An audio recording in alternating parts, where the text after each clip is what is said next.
Hi again, this is Marissa, and in honor of AAPI month, I'm going to talk about how I broke traditions in my culture.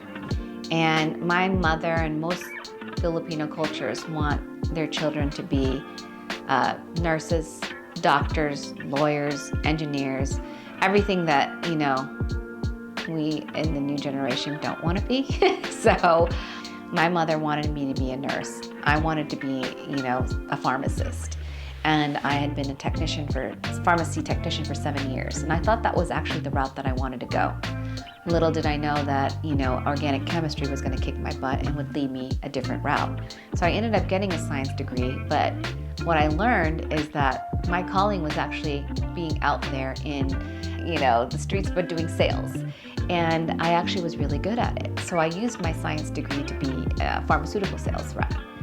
That's when I ran into the business called massage envy. So oftentimes where one road closes, another door, opens. I think that saying is so true. What I was able to do with that business with massage envy was, take that risk, open a business where no one in our family was able to do so that I could get information on how to run one. But more importantly, at the end of it all, that wasn't even still my true calling. My true calling is being able to get to the community on a deeper level.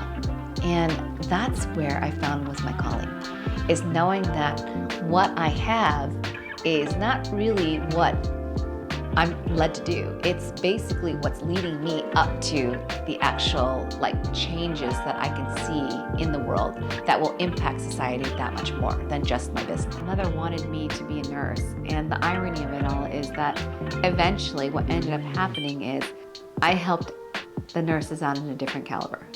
And I helped them out during a year that who knew that 2020 would be a year of COVID-19, a pandemic, proclaimed by the World Health Organization, the year of the nurses.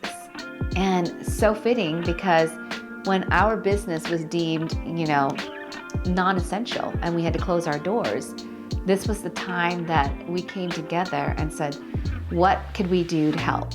And these were the silver linings that came out of the pandemic.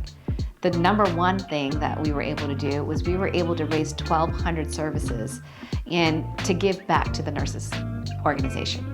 That was such a great feeling. And then not to mention, we also it didn't end there, nominate your favorite healthcare hero.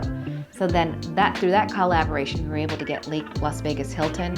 We were able to get Mama Bird Southern Kitchen, Scott Cummings season 12 Hell's Kitchen winner, $100 gift card, Orange Theory, and then Massage Envy back into the game again. Well, one healthcare hero was able to win a package that was, I think, valued at close to $1,100 per person.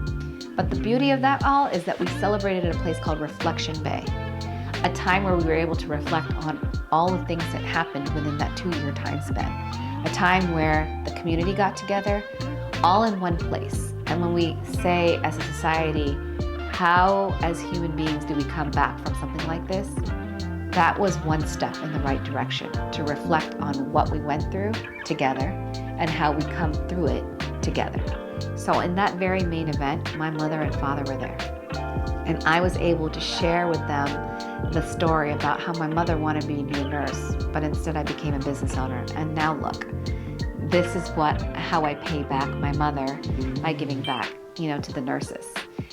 My mother get to see, all the worrying, all the stress of not being who she wanted me to be paid off in the long run, because all her hard work of working 2 jobs and my father shows, that, hey, your dream was bigger than my dream.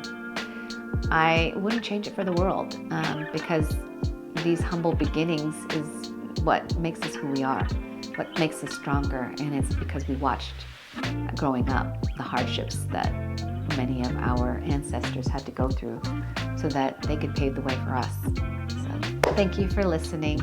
Until next time, bye.